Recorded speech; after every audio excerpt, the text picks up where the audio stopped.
Have you ever noticed that life doesn't really get easier after you earn more money? In fact, for many people it quietly gets tighter. Not poorer, just heavier.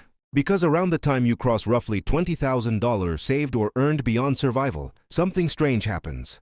The numbers improve, but the pressure multiplies. Let's talk about why. Imagine a fairly normal situation in the US or Europe. You're in your mid to late 20s, maybe early 30s. You have a full-time job, nothing fancy, not struggling either. You earn, say, $60,000 a year, after taxes. Depending on where you live, that's roughly $3,600 to $3,800 per month hitting your account. On paper, that sounds fine. Now let's look at reality. Your rent or mortgage is around $300. Utilities, internet, phone, another $250. Car payment or public transport, insurance, fuel, $400. Groceries and basic living, $500. You're already close to $2,500. Then there's the quiet stuff. Student loan minimums, credit card balances from emergencies that weren't really emergencies, subscriptions you barely notice anymore, the occasional weekend out because everyone else is doing it. That's another $600 to $800. So realistically, you're left with maybe $400 to $600 a month. Now here's where the shift happens. You've crossed that invisible line where survival isn't the main concern anymore. You can breathe, and the system responds by offering you more. More credit, a better car, a slightly nicer apartment, a lifestyle that looks appropriate for your income. This is the hidden mistake. Not overspending out of stupidity, but upgrading too early out of identity pressure. Because once you have around $20,000 saved, or the income equivalent that allows you to build toward it, your brain quietly reclassifies you.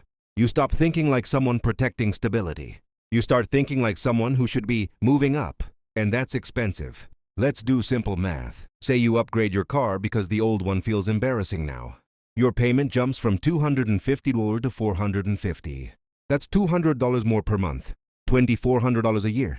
Invested modestly over 20 years at average market returns, that single decision doesn't cost you $2,400. It costs you tens of thousands in lost compounding. But here's the psychological trap.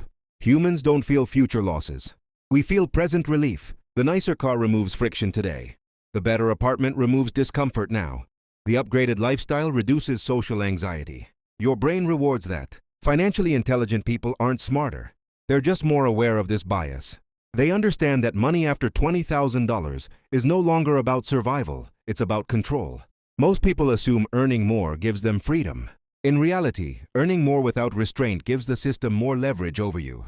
Bigger fixed costs mean less flexibility. Less flexibility means fewer choices. Fewer choices mean staying in jobs you don't like longer than you should. Ignore this, and 10 years pass quietly. You're earning more than ever, but most of it is already spoken for. You're not broke, but you're not free either. The people who think differently don't look extreme. They don't live in poverty. They don't chase early retirement fantasies. They simply delay identity upgrades. They let savings and investments grow faster than lifestyle. They keep fixed costs boring. They treat financial calm as the real status symbol. Not because they're disciplined, but because they understand the trade-off. Every dollar committed permanently is a dollar that can't buy time later.